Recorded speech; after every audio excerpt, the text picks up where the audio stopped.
الحمد لله رب العالمين والصلاة والسلام على أشرف المرسلين نبينا محمد وعلى آله وصحبه ومن تبعه في الدين أما بعد.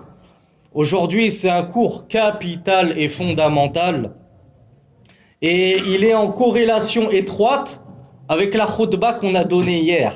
Vous vous souvenez de la khutba qu'on a donnée hier? Celui qui indique un bien, il aura la récompense de ce bien et de tous ceux qui l'auront suivi dans ce bien. Et celui qui indique ou qui aide quelqu'un à accomplir un mal, il aura le poids de son péché, du mal qu'il a accompli, et la même somme des poids de tous les péchés de tous ceux qui l'auront suivi dans ce mal-là. C'est quoi le cours d'aujourd'hui? Al-amru bil ma'ruf wa nahy 'anil munkar.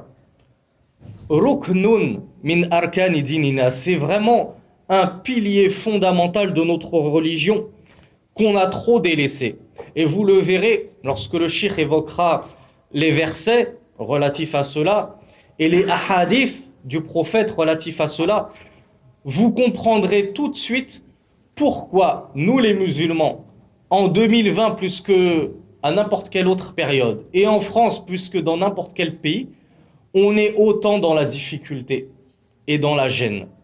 Pourquoi? La réponse, elle est toute bête, vous le verrez dans les hadiths et dans les versets coraniques, c'est parce qu'on a délaissé ce principe.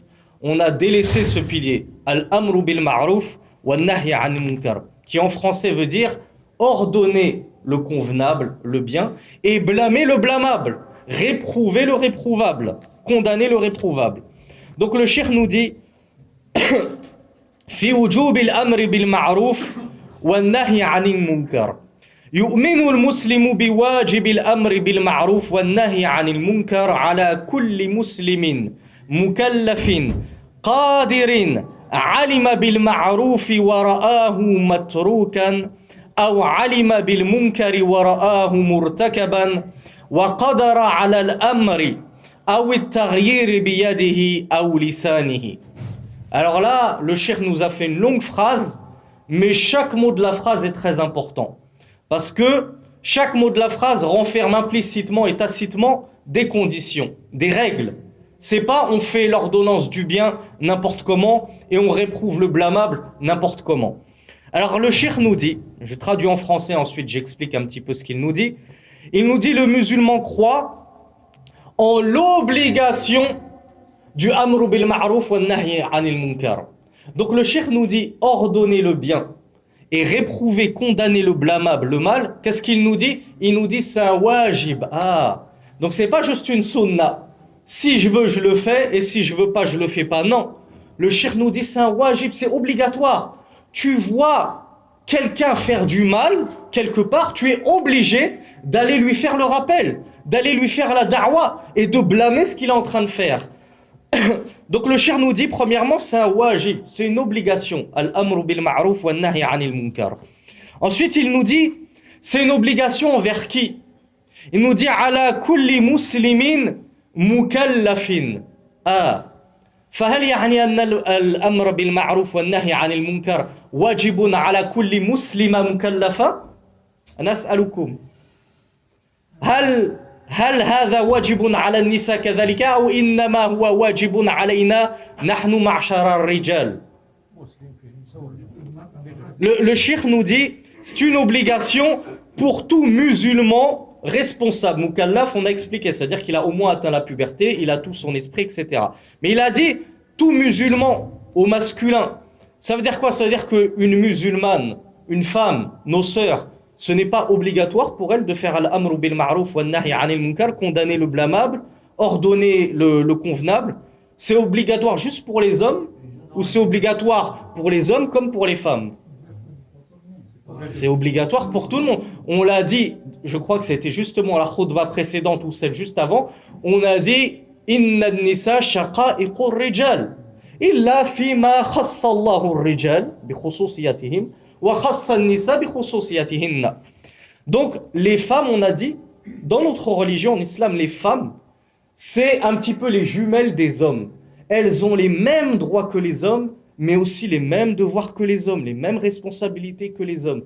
Sauf dans certains cas très spécifiques, où Allah a spécifié les hommes par une chose par laquelle il n'a pas spécifié les femmes, et dans d'autres cas, il a spécifié les femmes par des choses par laquelle il n'a pas spécifié les hommes. Mais en dehors de ces spécificités particulières, les femmes et les hommes sont, comme on dit, kiff-kiff, sur le même pied d'égalité, les mêmes devoirs, les mêmes obligations. Et ça vaut pour al-amru bil ma'ruf wa nahy 'anil munkar. Toi, ma sœur, tu vois du blâmable, tu es obligé d'aller condamner ce blâmable. Qu'est-ce qu'il nous dit le cheikh? Autre condition. Il nous dit alima bil ma'ruf wa ra'ahu matrukan ou alima bil munkari wa ra'ahu murtakaban. Le cheikh nous cite une condition essentielle. C'est pour ça que je vous ai dit, c'est pas on fait l'ordonnance du bien et la condamnation du blâmable n'importe comment.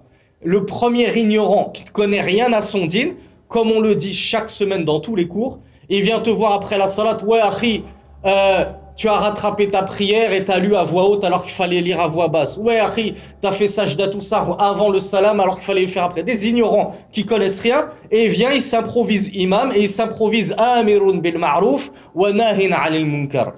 Donc le cheikh nous dit la condition, c'est que la personne soit savante de ce qu'elle va ordonner, forcément. Tu ne peux pas, si tu ignores quelque chose, aller ordonner quelque chose à quelqu'un. Par exemple, tu vas voir un malade, un diabétique, en plein ramadan qui mange, et tu vas aller le voir et tu vas lui dire « Wahi, taqillah, tu sais pas que t'as pas le droit de manger ?» Et toi, tu ne sais pas que le malade a le droit de reporter ses jours de jeûne. Donc toi, instruis-toi avant d'essayer d'instruire les autres. Donc c'est pour ça que le cheikh nous dit une condition, c'est que pour faire cet appel, pour faire cette da'wa, on doit être quoi? Alimoun. Quand on dit on doit être savant, ça veut pas dire je suis savant forcément diplômé de Qarawiyyin, diplômé de Fès, diplômé de Médine, diplômé d'El Azhar, j'ai fait 10 ans ici et tout. Non, c'est pas ce qu'on vous demande. Savant, c'est juste que tu as le minimum syndical de connaissances sur le sujet que tu vas aborder. Si tu dois, par exemple, tu vois un enfant uriner devant tout le monde en pleine rue, devant un poteau, est-ce que tu as besoin d'être diplômé de la Mecque pour aller dire à cet enfant, ya Bounaï, ou mon enfant, ne fais pas ça, c'est écœurant. Il y a des toilettes mis à ta disposition, ou au moins va dans un champ, dans des parcs, loin du regard des hommes. Je vous renvoie au tout premier cours qu'on a fait. Lorsqu'on veut uriner dans un espace ouvert, il faut s'éloigner le plus loin possible du regard des gens. Il faut se cacher un maximum. On n'urine pas comme ça devant tout le monde, comme malheureusement on le voit parfois dans la rue de la part de certaines personnes. Donc, est-ce que tu as besoin d'être diplômé de la Mecque, d'avoir fait 10 années d'études, de connaître la science de l'héritage en islam, de connaître tous les fondements sous-jacents de la zakat, de l'aumône, de connaître tous les rites du hajj pour ordonner à ce garçon de cesser ce qu'il fait? Non. Par contre, tu as un minimum de connaissances, de science sur ce que tu vas ordonner et sur ce que tu vas blâmer et condamner. Ensuite, le cheikh nous dit, autre condition fondamentale,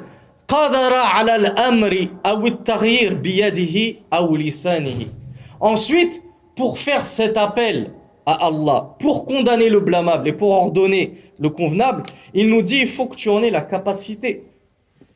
Il nous dit soit la capacité de le changer par toi-même, on l'avait déjà expliqué, je crois, brièvement. Si tu vois un crachat dans la mosquée, toi, tu as la capacité de prendre un mouchoir et d'enlever ce crachat du mur. Là, tu en as la capacité.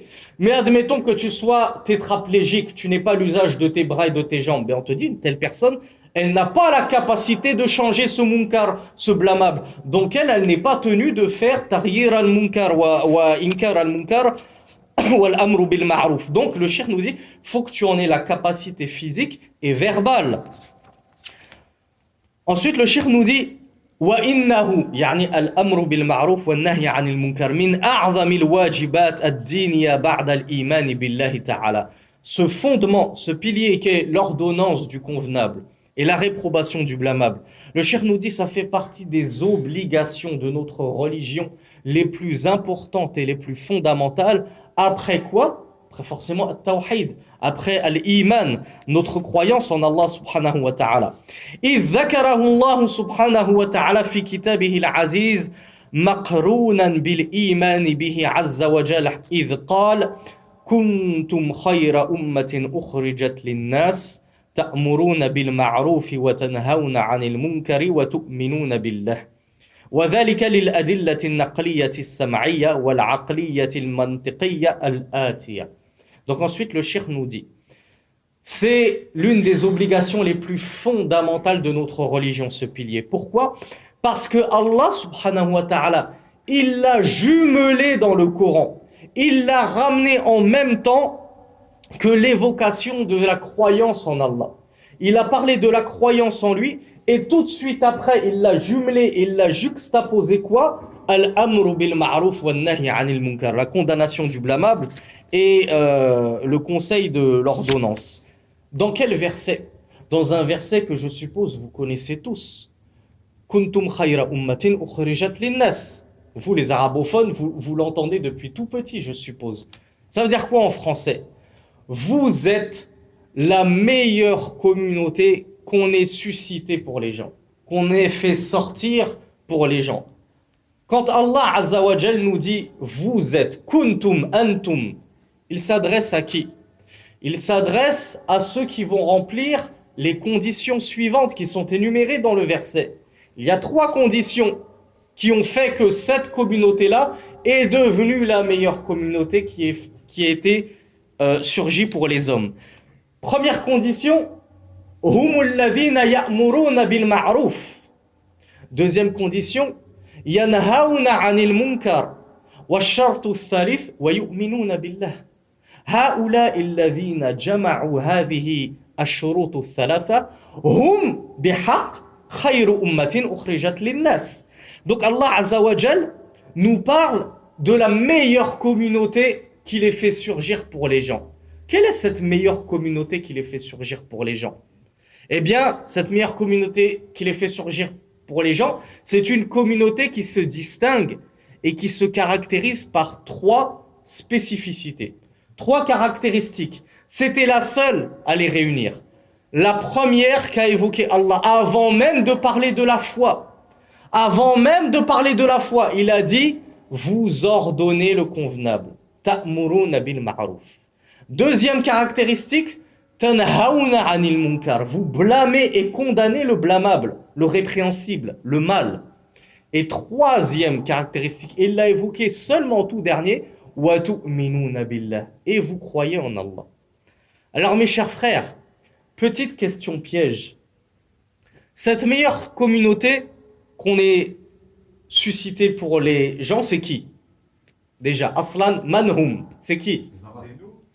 Toi tu dis les Arabes. C'est nous, c'est les musulmans. C'est nous les musulmans, comme ça, mutlaqan. Et toi tu dis quoi, Al-Hajj? Ummatu Muhammad, mutlaqan. Personne n'a d'autre réponse. Naam. Ceux qui avaient le tawhid avant les musulmans. Non, là, on s'éloigne beaucoup, là. Moi, je pensais que vous alliez tous me dire comme Uthman, mutlaqan, ou comme Al-Hajj, c'est nous les musulmans. Les musulmans avec un grand M. C'est-à-dire nous les musulmans, depuis le temps de Muhammad sallallahu alayhi wa sallam, jusqu'à aujourd'hui. Attends, parce qu'on entend plusieurs propos, on entend plusieurs versions. Donc Allah Azza wa Jal, si vous me dites, c'est nous les musulmans, mutlaqan, moi je vais vous dire, mais nous les musulmans 2020 en France, est-ce qu'on remplit ces 3 conditions?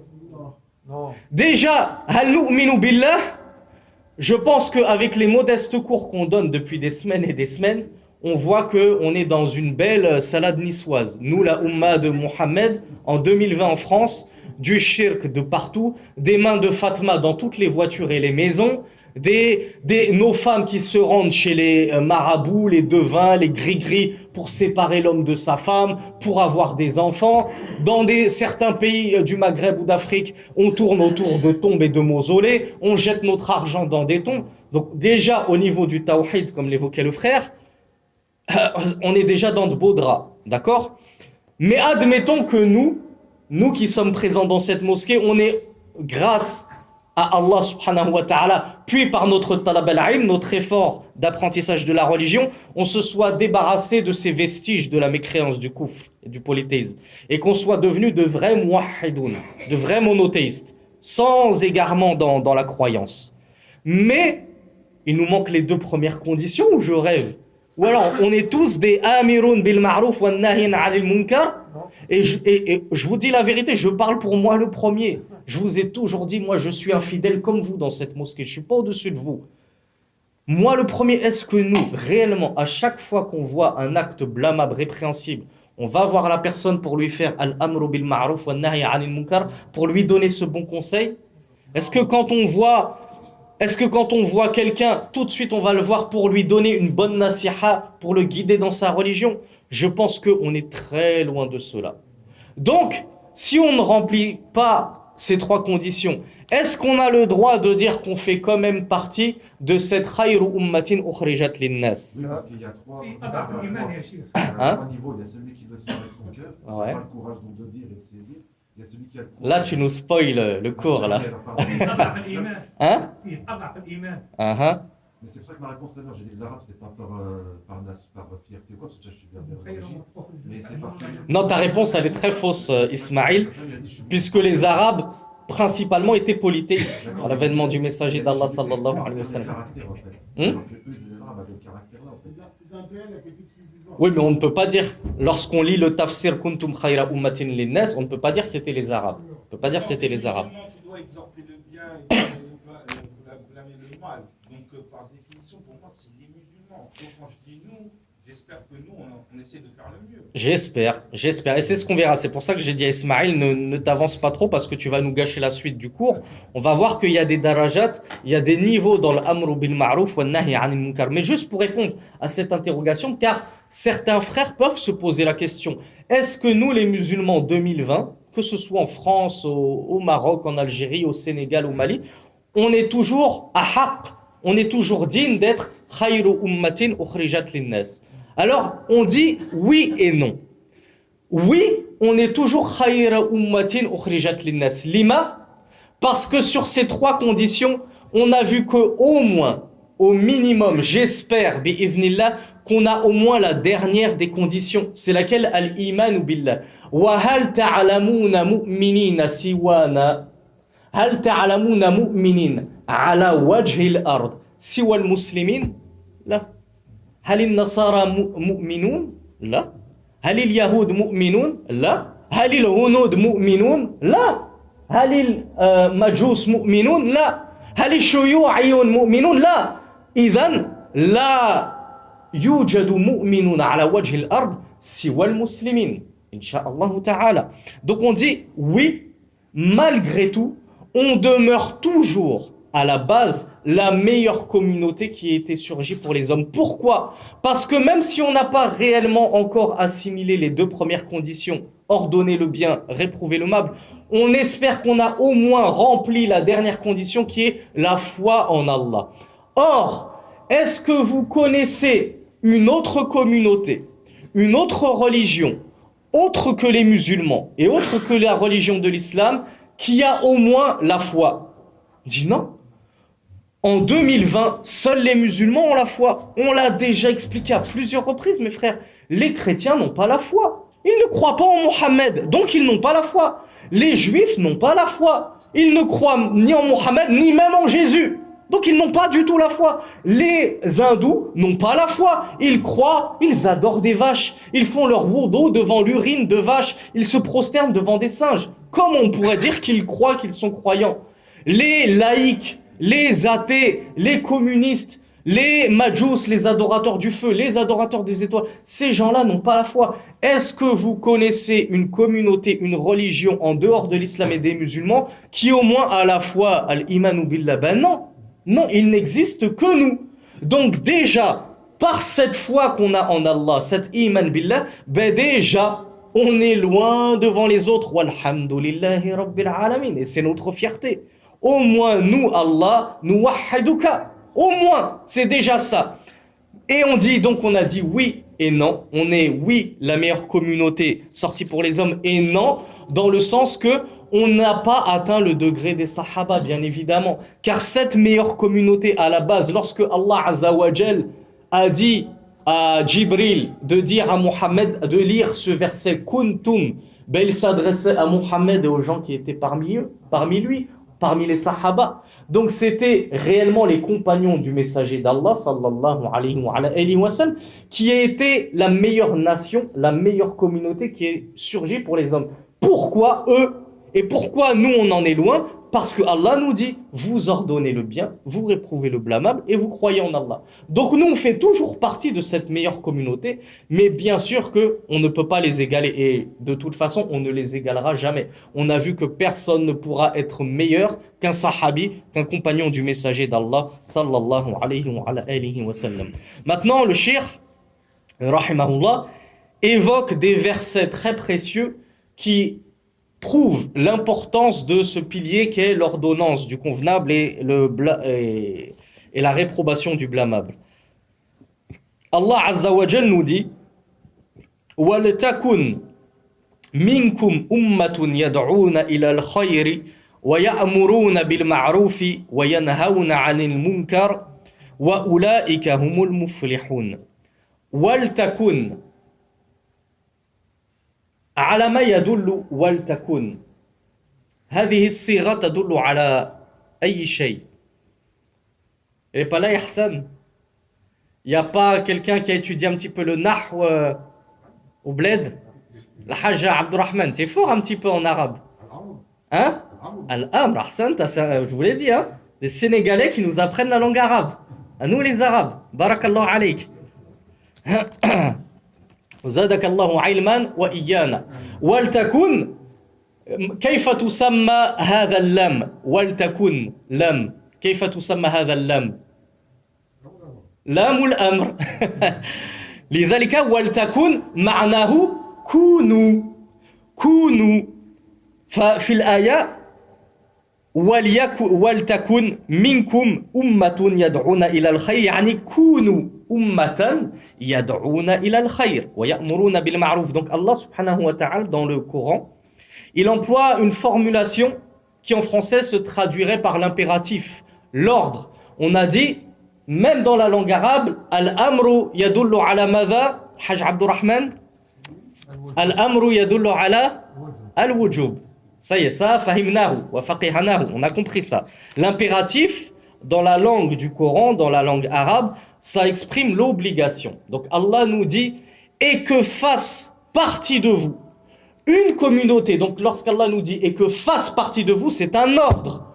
Donc l'ordre sous-entend l'obligation, pas juste la sunna. Si on le fait, si on veut, c'est bon, si on n'a pas envie, c'est pas grave. Non. Faites-le, c'est une obligation. Quelle est cette obligation? Allah nous dit, et que fasse partie de vous une communauté qui ordonne au bien, ou plutôt qui appelle au bien. Yad'ouna ila al-khayr, ils appellent au bien. Wa ya'muruna bil ma'ruf, et ils ordonnent le convenable. Wa yanhauna 'anil munkar, et ils défendent et condamnent le blâmable, le mal, le réprouvable. Wa ulaika humul muflihun, et ces gens-là, ce sont eux qui auront réussi. Mais ceux qui ne procéderont pas à cette chose-là, qui est ce pilier, al-amru bil ma'ruf wa nahy 'anil munkar, hum ghayru muflihin. Eux ne réussiront pas. Et je ne vais pas vous le dire tout de suite, mais vous allez le voir au fur et à mesure. Voilà pourquoi on est une umma, on est une communauté qui ne réussit plus. Regardez comment on était au temps du messager d'Allah et des califes, etc., etc. Les Arabes et les musulmans, parce que parmi les musulmans, il y avait aussi les Perses et les Byzantins qui étaient rentrés en foule. Le monde islamique, c'était devenu le monde le plus rayonnant, celui qui développait les plus belles inventions, etc. C'était une richesse extraordinaire, comme on a vu, ou comme je l'avais dit brièvement, durant le califat de Omar ibn Abdel Aziz, radiallahu anhu, il n'y avait plus aucun pauvre à qui donner la zakat. On était une umma dans une opulence et une rayonnance sans précédent. Et regardez maintenant là où on en est. En Inde, nos frères se font exécuter. En Chine, nos frères se font exécuter. En Birmanie, nos frères se font exécuter. Ici en France, c'est la hagra pour nous les musulmans. On est dans un état de décrépitude et d'ignominie sans précédent. Pourquoi? Parce qu'on a délaissé ce pilier de notre religion. Al-amru bil ma'ruf wa nahy 'anil munkar. Et quand on y retournera, alors là on pourra dire oui, là on est revenu à kuntum khayra ummatin ukhrijat linnas, et à ce moment-là Allah subhanahu wa ta'ala nous secourra. Dans un autre verset, Allah Azza wa Jal dit الذين إن مكناهم في الأرض. Alors le cheikh nous dit إخباره تعالى عن أهل نصرته وولايته بأنهم يأمرون بالمعروف وينهون عن المنكر في قوله سبحانه وتعالى الذين إن مكناهم في الأرض أقاموا الصلاة وآتوا الزكاة وأمروا بالمعروف ونهوا عن المنكر. Là, Allah subhanahu wa ta'ala nous cite 4 caractéristiques. Tout à l'heure, on n'en avait que 3. Là, Allah en a rajouté une 4e, qui est sûrement la plus fondamentale de toutes avec le tawhid. Le cheikh nous dit, Allah Azza wa Jal nous informe au sujet des gens qui reçoivent le secours d'Allah, l'aide d'Allah subhanahu wa ta'ala. Ces gens-là qui vont faire partie des alliés d'Allah subhanahu wa ta'ala, awliya'ullah, souvenez-vous des cours précédents. Il a dit, le cheikh nous dit, ces gens-là, les alliés d'Allah, ceux qui sont dignes d'être secourus par Allah, ce sont les gens qui, comme Allah le dit dans le Coran, ordonnent le bien et condamnent le blâmable. Comme dans la parole d'Allah, ceux qui, lorsque nous les affermissons sur terre, fermement, c'est-à-dire que nous leur donnons le pouvoir, la gloire et toutes ces choses-là, la rayonnance, la royauté, toutes ces choses-là. Ceux qui, lorsque nous les affermissons fermement sur terre, aqamu salah, il nous a rajouté une nouvelle caractéristique. Ce sont déjà des gens qui pratiquent la prière. Mes frères, est-ce que je dois répéter en permanence ce que je vous dis tout le temps? Combien parmi nous, les musulmans, faisons la prière? Nous qui prions parmi les musulmans, on est une minorité parmi ceux qui ne prient pas. Dans nos propres familles, on fait figure limite d'exception, de marginaux, parce que nous on prie alors que la plupart de nos familles, des gens de nos familles ne prient pas. Et comme je le dis toujours, et ceux qui prient, combien font l'effort de venir à la mosquée pour prier? Donc vraiment, Allah a insisté. Si vous voulez l'établissement ferme sur terre, le pouvoir, le secours d'Allah, il faut déjà faire partie de ces gens qui prient, qui mettent en pratique la prière. Puis Allah nous dit, ce sont ceux qui donnent la zakat. Et combien parmi nous ne donnons pas la zakat? Soit par ignorance, parce qu'on ne fait même pas l'effort d'étudier notre religion et de chercher après le jugement relatif à la zakat. Est-ce que je suis éligible à la zakat? Et si oui, combien je dois sortir? Il y en a qui ont des bestiaux, qui ont des palmeraies au bled, et qui pensent que la zakat, ça ne concerne que la monnaie trébuchante, les billets et les pièces. Non, ce n'est pas que ça. Tu as une zakat sur ta palmeraie, tu as une zakat sur tes bestiaux. Et toi, toute ta vie, tu ne l'as jamais sorti. Pourquoi? Parce que tu ne t'es même pas renseigné à ce sujet. Donc Allah nous dit forcément qu'on est dans cet état-là de zulm, d'injustice partout dans le monde. Parce que très peu de nous prions, très peu de nous donnons la zakat. Puis Allah nous dit ceux que j'ai établis fermement sur la terre, ce sont ceux qui prient, ceux qui donnent la zakat, et ceux qui ordonnent le convenable, ainsi que ceux qui défendent le blâmable. Dans une autre parole, Allah Azza wa Jal nous dit وَالْمُؤْمِنُونَ وَالْمُؤْمِنَاتِ ذَكَرَ النِّسَاءِ النِّسَاء شَقَائِقُ الرِّجَالِ وَالْمُؤْمِنُونَ وَالْمُؤْمِنَاتِ بَعْضُهُمْ أَوْلِيَاءُ بَعْضٍ يأمرون بالمعروف وينهون عن المنكر ويقيمون الصلاة ويؤتون الزكاة ويطيعون الله ورسوله. Allah Azza wa Jal nous décrit les croyants, al-mu'min, et les croyantes. Il n'a pas mis les femmes de côté, il ne les a pas laissées sur le bord de la route. Mais comme on l'a dit, les femmes sont les jumelles des hommes, à quelques différences près. Donc Allah nous dit les croyants et les croyantes. Les uns les autres sont des alliés. Nos sœurs en Allah sont nos sœurs. Vous, mes frères qui êtes devant moi, vous êtes tous mes frères. Vous êtes tous mes frères en Allah. Pareil pour nos sœurs. Si tu es musulmane, ma sœur, tu es ma sœur. Et vous, mes sœurs, vous, les sœurs, vous êtes les sœurs de tous les frères en Allah subhanahu wa ta'ala. Nous sommes tous les alliés les uns les autres. Et souvenez-vous ce que je vous avais expliqué sur ce principe non moins fondamental de notre religion qui est al-wala wal-bara. L'alliance et le désaveu. Les musulmans et les musulmanes, on leur doit à tous une alliance. On doit leur porter secours, on doit les aimer, on doit les honorer. Pourquoi? Simplement parce qu'ils disent La ilaha illallah. Et ça nous suffit. Et ça nous suffit. Que la sœur soit noire, blanche, jaune ou rouge, ça reste ma sœur. Donc Allah nous dit, les croyants et les croyantes sont alliés les uns les autres.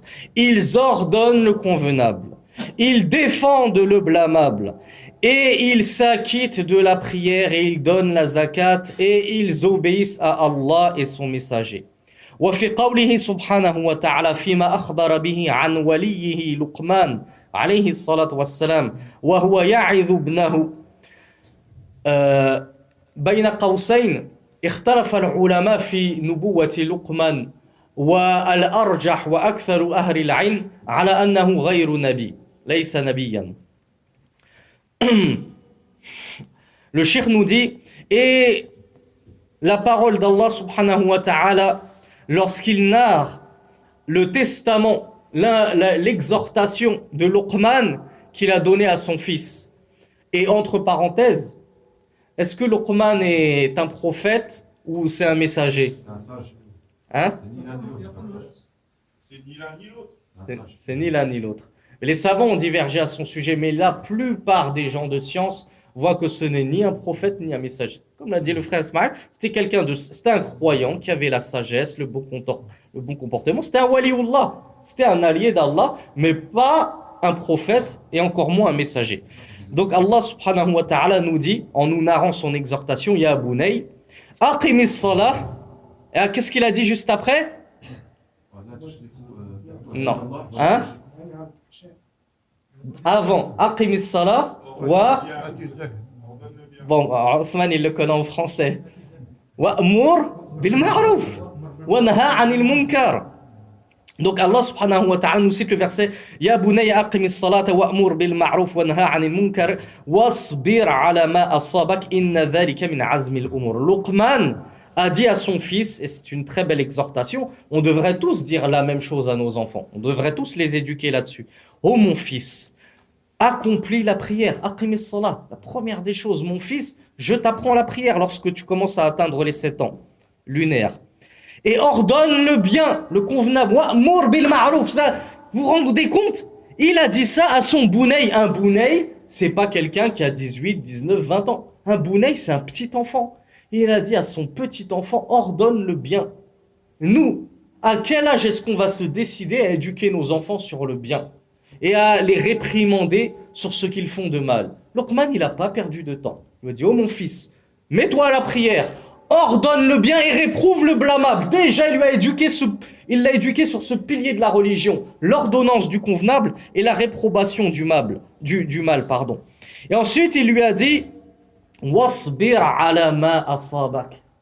Hada tawhid. Hada khalisu tawhid. Ça, ce n'est ni plus ni moins qu'une leçon fondamentale dans le tawhid, dans l'unicité d'Allah. On l'avait déjà évoqué dans les cours passés sur le tawhid, sur la aqidah. Le fait de patienter face aux épreuves. Pourquoi? Li'annahu qadarullah. Parce que c'est le décret d'Allah. Rien n'aurait pu t'échapper de ce qu'Allah t'avait prédestiné. Donc, ça c'est une leçon de tawhid. Wasbir ala ma asabak. Patiente sur les épreuves qui te touchent. Inna dhalika min azmil umur. Et ceci fait partie de la fermeté dans les affaires. Dans un autre verset, le cheikh nous dit wa fi qawlihi ta'ala fima na'ahu ala bani Israël lu'ina alladhina kafaru min bani Israël ala lisani Daoud wa Isa ibn Maryam dhalika bima asaw wa kanu ya'tadun. Ensuite, il nous explique lima lu'inu kanu la yatanahawna 'an munkarin fa'aluhu la bi'sa ma kanu yaf'alun. Ensuite, le cheikh nous cite 2 versets fondamentaux très importants qui nous permettent de comprendre pourquoi nous, on est hypothétiquement ou incha'Allah assurément la meilleure communauté sortie et suscitée pour les gens, avec la petite nuance que je vous expliquais en début de cours. Allah Azza wa Jal nous dit ont été maudits ceux qui ont mécru, ont été maudits ceux qui ont mécru parmi les enfants d'Israël, car bien évidemment parmi les enfants d'Israël, certains ont cru en Moïse, certains ont cru en Jésus, ils ont suivi Jésus, les Juifs des enfants d'Israël, lorsque Jésus leur est venu, ils sont devenus apôtres de Jésus, ils sont devenus compagnons de Jésus. Ne croyez pas que Jésus n'avait pas d'apôtres, et qu'il n'avait pas de fidèles et qu'il marchait tout seul dans la rue. Non, Jésus avait ses apôtres, il avait ses compagnons. Donc Allah nous dit, ont été maudits. La malédiction, c'est quoi? Elle consiste à ce que Allah te chasse de sa miséricorde. Il ne te fera aucune miséricorde, ni sur terre, ni encore moins dans l'au-delà. Allah nous dit, ont été maudits ceux qui ont mécru des fils d'Israël par la langue de Daoud et de Isa, par la langue du prophète roi et du messager d'Allah David et du messager d'Allah Isa, Jésus. Ce n'est pas nous qui les avons maudits, c'est leurs prophètes eux-mêmes, leurs envoyés eux-mêmes qui les ont maudits. Jésus les a maudits. C'est ceux qui ont refusé de le suivre, ceux qui ont kafaru, ceux qui ont mécru. De même que David, il les a maudits lui-même. Et Allah nous dit ceci car ils désobéissaient et ils faisaient partie des transgresseurs. Puis Allah précise, qu'est-ce que c'est que cette désobéissance? Qu'est-ce que c'est que cette transgression? Bien sûr, c'est al-kufr. D'abord, c'est adamu ittiba'in nabi. Adamu ittiba'in nabi huwa kufrun bidhatihi.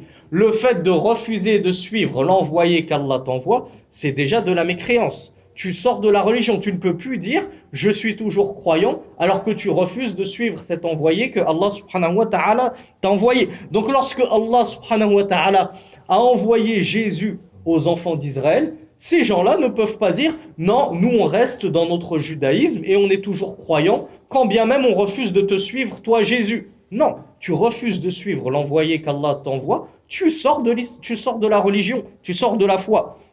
Donc Allah nous explique en quoi ils ont désobéi, ceux qui ont encouru la malédiction d'Allah. Il nous dit كانوا لا يتناهون عن منكر فعلوا. Ils ne se condamnaient pas mutuellement le mal qu'ils pratiquaient. Ils voyaient la fahsha, ils voyaient la turpitude prospérer parmi eux et ils faisaient les sourds d'oreilles et ils fermaient les yeux et ils ne s'invectivaient pas, ils ne se conseillaient pas. Et mes frères, j'ai peur que nous commencions à glisser dangereusement là-dedans.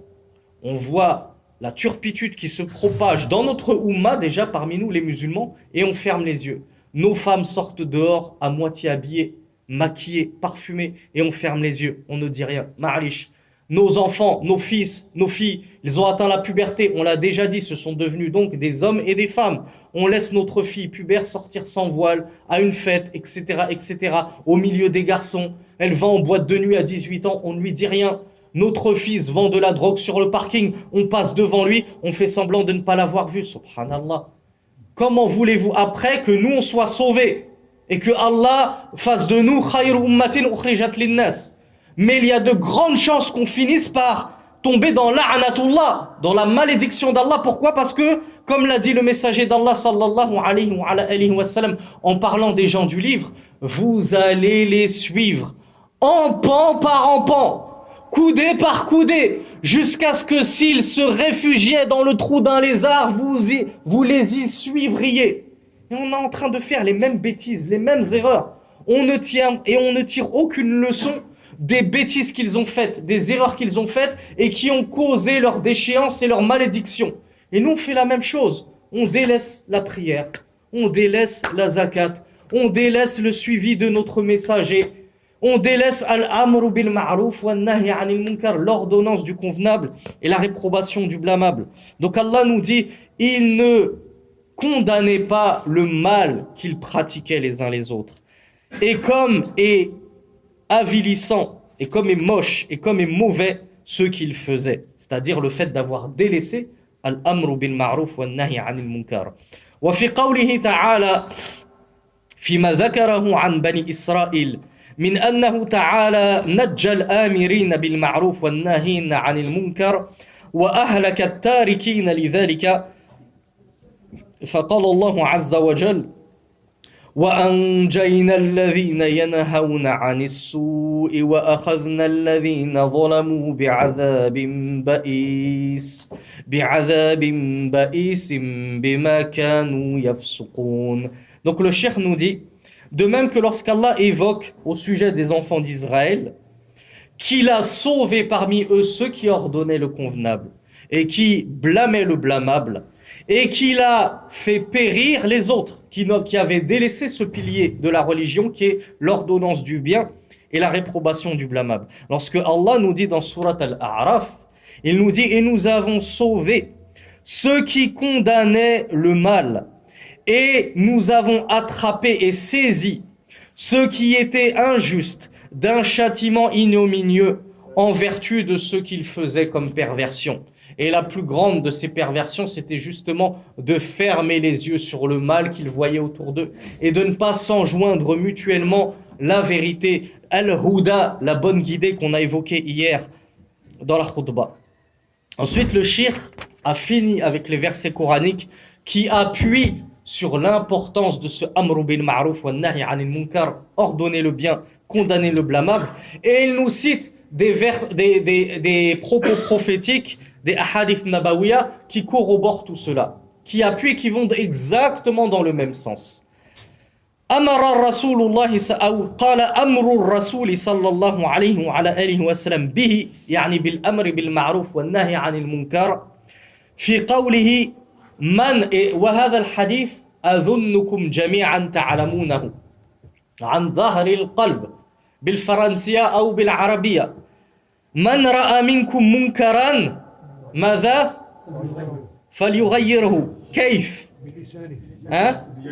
قبل بيده أولا فإن لم يستطيع فبلسانه فإن لم يستطيع on s'en tient aux propos exacts de Rasulullah, on ne modifie pas les hadiths. فبقلبه وذلك يعني الإنكار بالقلب ما هو أضعف الإيمان. Vous connaissez tous ce hadith. Il est beau ce hadith. On est content de le lire. On aime en parler. Mais est-ce qu'on le met en pratique? Qu'Allah nous inspire de le mettre en pratique. Ça, c'est difficile de le mettre négociable. Parfois, c'est pas possible. بالقلب c'est pas possible. بالقلب c'est pas possible. الإنكار بالقلب مستحيل.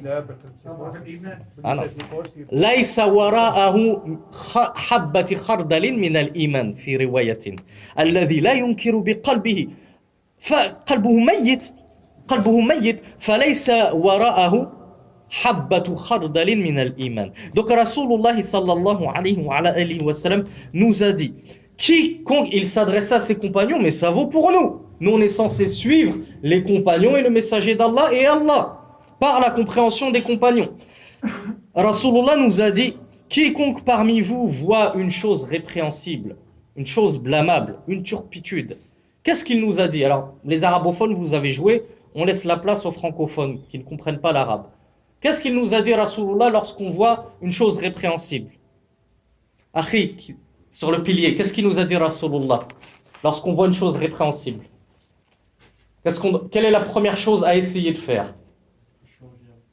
Ahsanta, on doit la changer avec sa main. Puis Rasulullah nous dit, si tu ne peux pas, qu'est-ce qu'on fait, Akhi? Ahsanta, nous a dit, si tu ne peux pas la changer avec ta main, comme, souvenez-vous l'exemple que je vous ai dit du crachat dans la mosquée, tu peux la changer avec ta main. Bon, toi tu es tétraplégique, tu peux rien faire. Le frère nous dit, ou plutôt Rasulullah nous dit, tu le changes avec ta langue. Moi je vais dire, Hajj s'il te plaît, je peux pas, j'ai pas de bras, prends un mouchoir et essuie le crachat. Et après on complète le hadith, et si tu ne peux pas avec ta langue, qu'est-ce que tu fais? Avec ton cœur. Rasulullah il a dit, change cette chose blâmable, cette turpitude, au moins avec ton cœur. Et on va te donner les 20 sur 20 si tu vas jusqu'au bout. Comment il a complété le hadith? Il a dit, et si tu ne changes avec ton cœur, ceci est Ahsanta. Il a dit ça, non, parce qu'il est turc, alors je pense pas qu'il soit arabophone. Bah, s'il comprend, il a triché. Man rashana falaysa minna. Moi, je vous découvre. À chaque cours, je découvre un nouveau frère. Comment tu t'appelles, frère? Imran.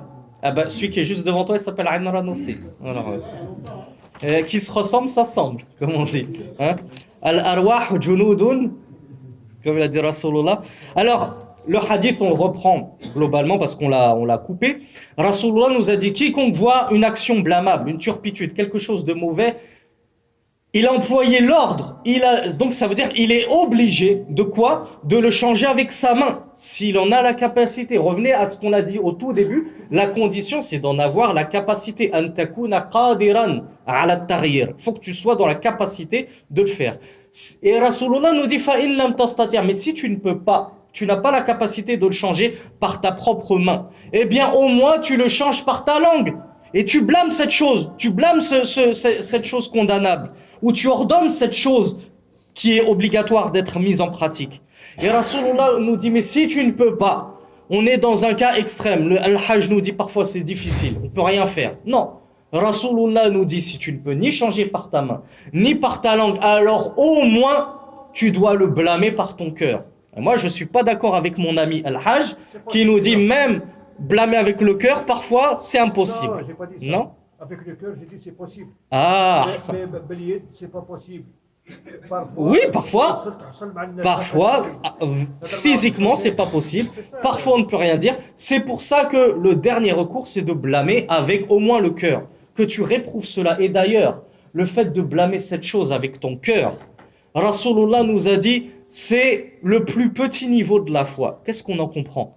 On en comprend wa na'udhu billahi min an nakuna min ha'ula'i alladhina la yash'uruna ba'san idha ra'aw al-fahsha wal-fawda hawlahum la yunkiruna dhalika biqulubihim.